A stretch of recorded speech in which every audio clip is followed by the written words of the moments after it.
Ulit ko sa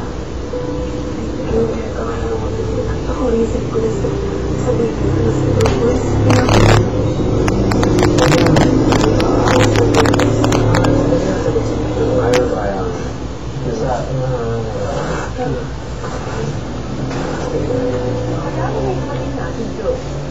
Oo, naiintindihan kita.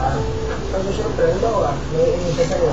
Kaya nagkataon, yung taong naiinis sa'yo, may pagkapikon. Oo, nakita mo yun.